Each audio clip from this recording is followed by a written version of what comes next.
오늘 보실 말씀은 누가복음 23장 33절에서 43절까지 말씀입니다. 저랑 한 절씩 교독을 하시겠습니다. 해골이라 하는 곳에 이르러 거기서 예수를 십자가에 못 박고 두 행악자도 그렇게 하니 하나는 우편에 하나는 좌편에 있더라. 이에 예수께서 이르시되 아버지 저들을 사하여 주옵소서 자기들이 하는 것을 알지 못함이니이다 하시더라. 그들이 그의 옷을 나눠 제비 뽑을세. 백성은 서서 구경하는데 관리들은 비웃어 이르되 저가 남을 구원하였으니 만일 하나님이 택하신 자 그리스도이면 자신도 구원할지어다 하고 군인들도 희롱하며 나와 신 포도주를 주며 이르되 내가 만일 유대인의 왕이면 내가 너를 구원하라 하더라. 그 위에 있는 유대인의 왕이라 승패가 있더라. 달린 행악자 중 하나는 비방하여 이르되 내가 그리스도가 아니냐 너와 우리를 구원하라 하되 하나는 그 사람을 꾸짖어 이르되 내가 동일한 정죄를 받고서도 하나님을 두려워하지 아니하느냐 우리는 우리가 행한 일에 상당한 보응을 받는 것이니 이에 당연하거니와 이 사람이 행한 것은 옳지 않은 것이 없느니라 하고 이르되 예수여 당신의 나라에 임하실 때 나를 기억하소서 하니 43절 다 같죠.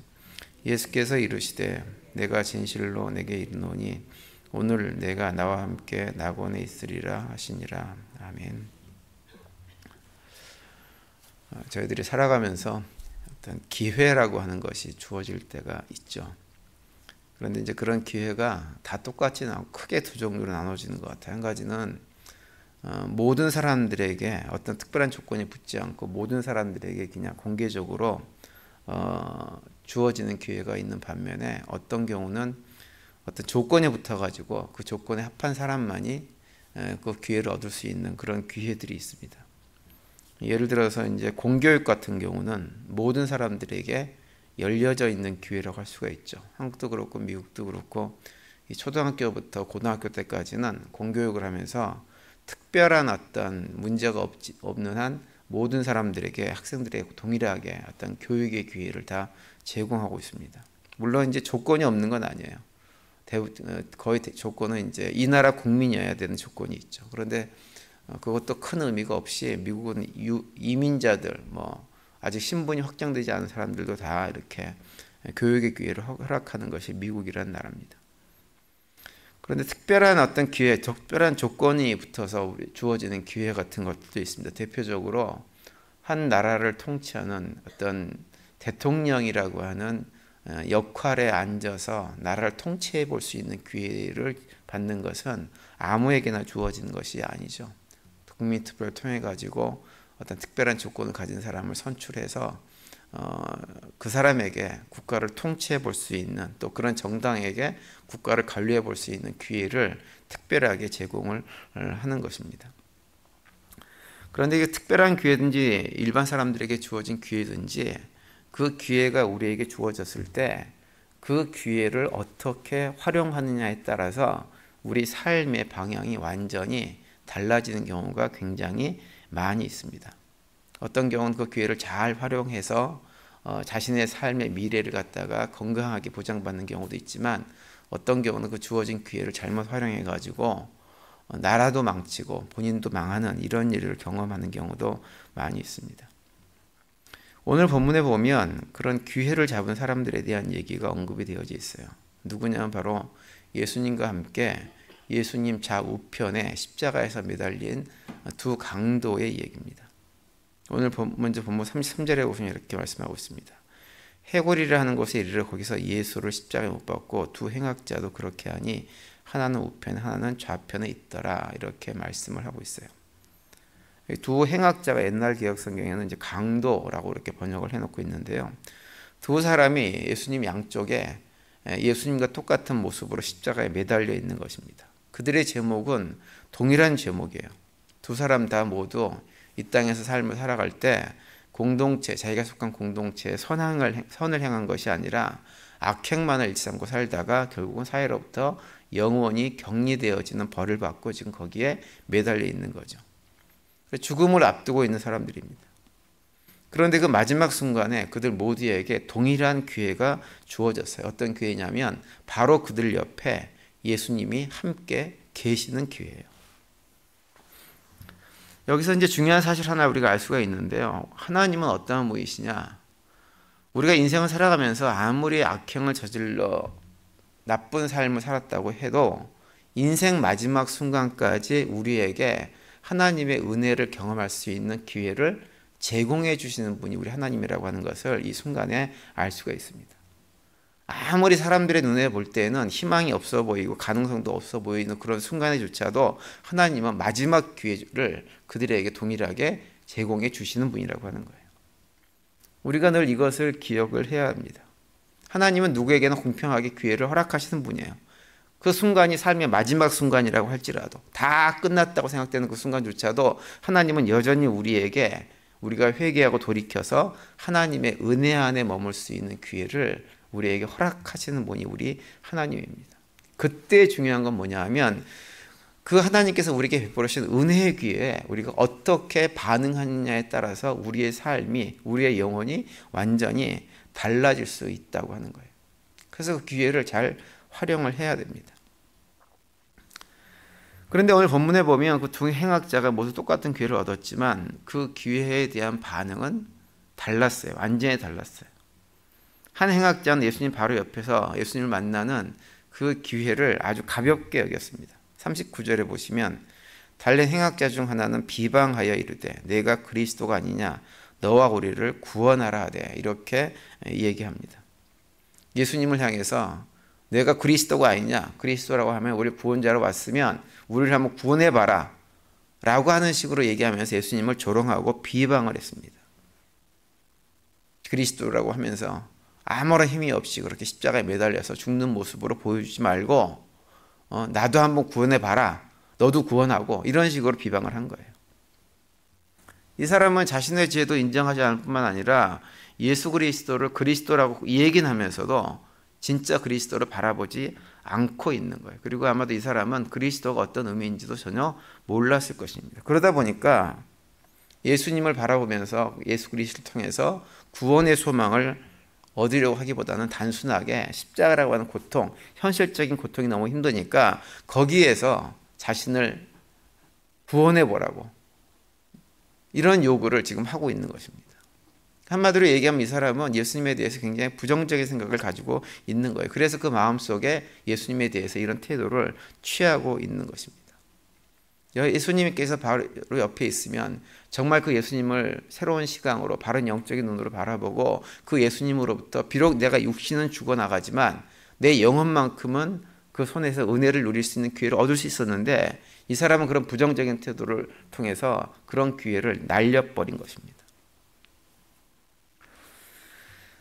우리는 살아가면서 누구나 다 힘들고 어려운 시간들을 맞이할 수가 있습니다. 그런데 그 순간에 우리 마음에 온갖 부정적인 생각을 가지고 부정적인 말과 행동을 하게 되어지면 그 부정적인 것들이 다 결국은 어떻게 되느냐, 자신에게로 돌아온다는 것을 우리가 기억을 해야 돼요.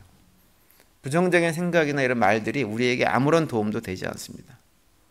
마치 오늘 본문에 나오는 그런 부정적인 생각을 가지고 예수님에게 조롱하고 비난했던 이 행악자처럼 결국은 본인이 망하는 과정으로 나갈 수밖에 없게 되어지는 거예요. 그러다 보면 예수님을 아무리 가까이 옆에 모시고 있다고 해도 그 예수님으로부터 아무것도 얻지 못하는 거예요. 예수님께서 정말 우리에게 주시고자 하는 구원의 손길, 은혜의 손길들을 걷어차버리는 결과를 가져오게 되어져 있는 것입니다. 이 행악자의 모습은 사실은 행악자의 모습만이 아니라 우리가 살면서도 많이 경험을 하는 모습입니다.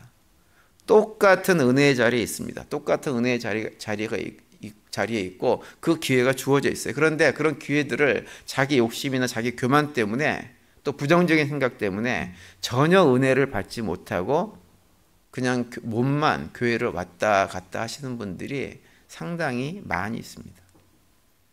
우리가 잊지 말아야 될 것은 교회를 오래 다녔다고 해가지고 또 똑같은 예배 자리에 있다고 해가지고 모두가 다 은혜를 누리며 살아가는 것은 결코 아니란 사실이에요. 어떤 사람은 똑같은 자리에서 풍성한 은혜를 경험하고 기쁨과 감사함을 가지고 신앙생활을 하고 삶의 자리를 살아가고 있는데 어떤 사람은 늘 지루합니다. 늘 답답합니다.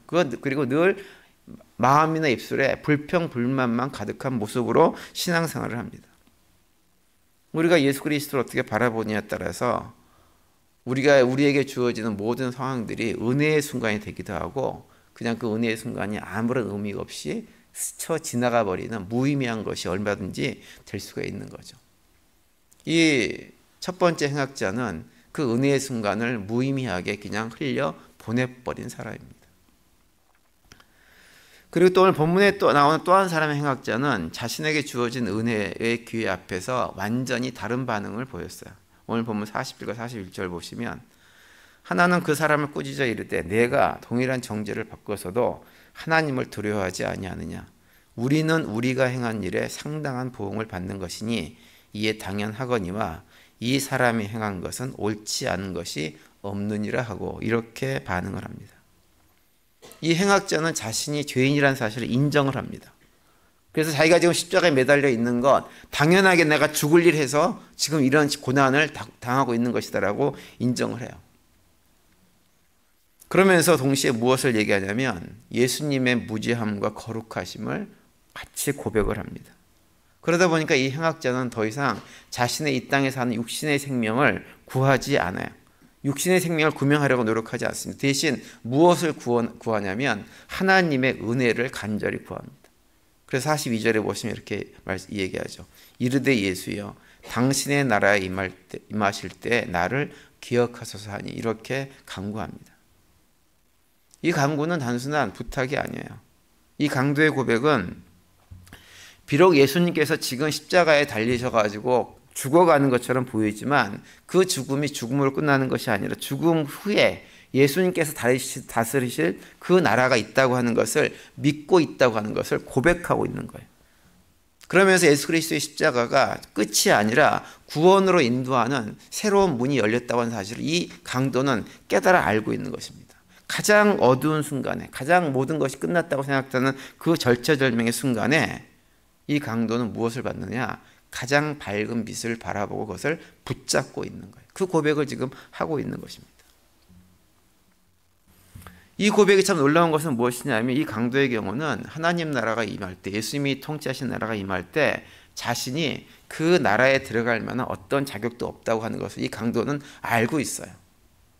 왜냐하면 하나님 나라의 통치하는 일에 자신이 이 땅에 살면서 악한 일만 행하면서 그 나라가 이루어지는 일에 대해서는 아무것도 한 것이 없기 때문에 자신이 그 나라에 들어갈 만한 자격이 없다고 하는 것을 너무나 잘 알고 있습니다. 그럼에도 불구하고 그런 자기 자신을 바라보면서도 부정적인 생각으로 포기해버리는 것이 아니라 오히려 예수님에게 그 나라가 시작되어지면 나로 하여금 그 나라에 들어갈 수 있는 은혜를 입게 해달라고 간구하고 있는 것입니다.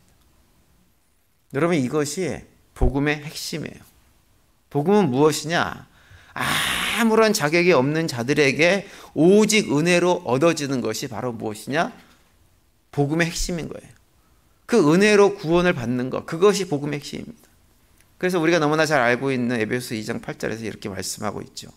너희는 그 은혜에 의하여 믿음으로 말미암아 구원을 받았으니 이것은 너희에게서 난 것이 아니요 하나님의 선물이라 이렇게 말씀합니다. 우리도 강도처럼 우리 욕심에 따라서 내가 원하는 것만 얻고 살기 위해서 이 땅을 살아갑니다. 그런데 우리가 아무것도 올바르게 의롭게 행한 것이 없지만 그런 우리들에게 은혜로 구원을 베풀어 주시는 분이 우리 하나님이에요. 우리가 그것을 붙잡을 때 우리는 구원받고 하나님 백성으로 삶을 살아갈 수가 있는 것입니다. 이것이 복음의 본질인데 이 강도는 어떻게 알았는지 그것을 깨달아 알았어요. 그리고 자신의 삶이 끝나는 그 자리에서조차 예수님에게 소망을 두고 은혜를 지금 구하고 있는 것입니다. 예수님께서 그 강도의 간구를 들으시고 43절에 이렇게 말씀하죠. 예수께서 이르시되 내가 진실로 내게 이르노니 오늘 내가 나와 함께 낙원에 있으리라 하시니라 이렇게 기록합니다. 여기 보시면 예수님께서 그 강도에게 말씀을 하실 때 미래형으로 말씀하지 않고 현재형으로 말씀하세요. 오늘 내가 나와 함께 낙원에 있을 것이다. 이렇게 말씀하세요. 바로 강도에게 구원이 주어졌음을 선포해 주시는 거예요. 평생 악행을 하며 살았던 강도지만 죽는 그 순간에 긍정적인 믿음으로 반응하자 바로 구원이 주어진 것입니다. 이 강도의 모습을 통해서 우리가 알 수 있는 것은 그 누구도 어떤 순간도 우리를 향하신 하나님의 은혜는 결코 멀리 있지 않다고 하는 것을 우리에게 보여주고 있는 거예요. 하나님의 은혜는 우리의 선한 행실에 있는 것이 아니라 우리가 악함에도 불구하고 하나님께 무릎을 꿇고 하나님 은혜를 구할 때 주어지는 것이 우리에게 말씀을 해주고 있는 것입니다. 오늘 본문의 두 강도는 모두 다 똑같은 자리에 있었어요. 똑같이 예수님을 바라봤어요. 하지만 한 사람은 그 기회를 비웃고 부정적인 마음을 가지고 있다가 그 기회를 걷어차버렸지만 한 사람은 그 기회를 붙잡았습니다. 그리고 그 결과는 영원히 달라지는 결과를 가져왔어요. 그래서 우리들에게도 마찬가지입니다. 똑같은 고난주간이라고 하는 은혜의 시간이 우리에게 주어졌지만 오늘 새벽에 나오신 성도님들은 그 은혜의 길을 붙잡기 위해서 지금 이 자리에 서 있고 앉아 계시고 십자가를 바라보고 계신 거예요. 그런 우리들을 예수님은 어떻게 바라보고 계실까요? 복되게 바라보실 것이고 동일한 은혜를 우리에게 허락하실 것입니다. 오늘 하루 성금요일 하루를 지내시면서 우리에게 놀라운 은혜를 베풀어 주신 그 하나님의 사랑과 은혜들을 다시 한번 깊이 묵상하시는 가운데 우리도 비록 우리의 삶의 상황들이 아무리 어렵고 힘들어도 마치 강도들처럼 십자가에 매달려서 곧 죽게 되어진 그런 상황 속에 있다 하더라도 부정적인 생각을 가지고 부정적인 반응을 보이는 것이 아니라 긍정적인 마음을 가지고 주님께 소망을 두고 믿음의 길을 신실하게 걸어갈 수 있기로 다짐하고 결단하는 그런 성금요일이 될 수 있게 되기를 간절히 바랍니다. 오늘도 그런 고백 가운데 믿음으로 승리하시고 또 주님께 주신 평강을 누리며 살아가는 복된 하루가 되시기를 간절히 축원드립니다.